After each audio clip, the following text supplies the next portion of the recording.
मराठवाड्याला PM care फंडामधून मदत द्या, विरोधकांची मागणी। तर कोविडसाठीच्या फंडामधले 600 कोटी ठाकरे सरकारच्या चुकीमुळे खर्च करता येत नाहीत, फडणवीसांचा आरोप। फडणवीसांनी पंतप्रधान मोदींची भेट घेऊन केली भरीव मदतीची मागणी, प्रस्ताव आल्यावर कार्यवाही करण्याचं मोदींचं आश्वासन। लोटांगण घाला पण मदत आणा, विरोधकांचा टोला।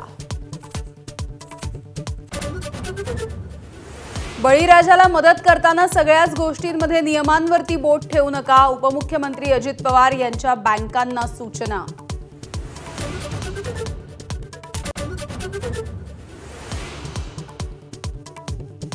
आधी काही झाल्यास साहेब पांघरुण घालायचे, आता आपल्यालाच पांघरुण घालावं लागतंय। शरद पवारांबद्दल बोलताना पुण्यामध्ये अजित पवारांचं वक्तव्य, तर वयाप्रमाणे मॅच्युरिटी आल्याचंही केलं स्पष्ट।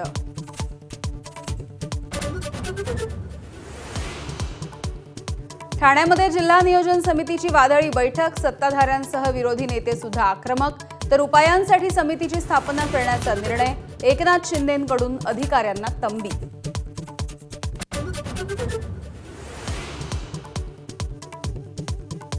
पुण्यातला कुख्यात गुंड निलेश घायवळ लंडनला पसार झाल्याच्या तपासामधून समोर।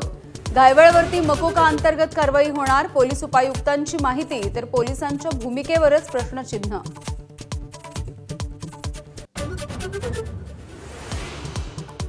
उत्तर प्रदेशच्या पाठोपाठ संभाजीनगरातही लव्ह मोहम्मदचे बॅनर, तर भाजपचे मंत्री नितेश राणेंकडून लव्ह महादेव मजकुरासह बॅनरबाजी, नव्या वादाला तोंड फुटण्याची शक्यता।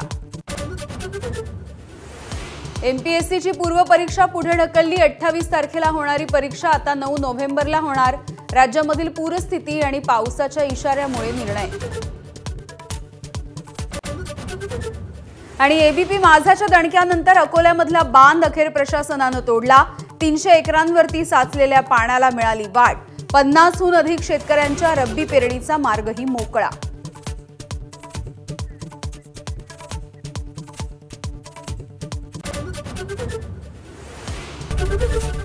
एबीपी माझा, उघडा डोळे बघा नीट।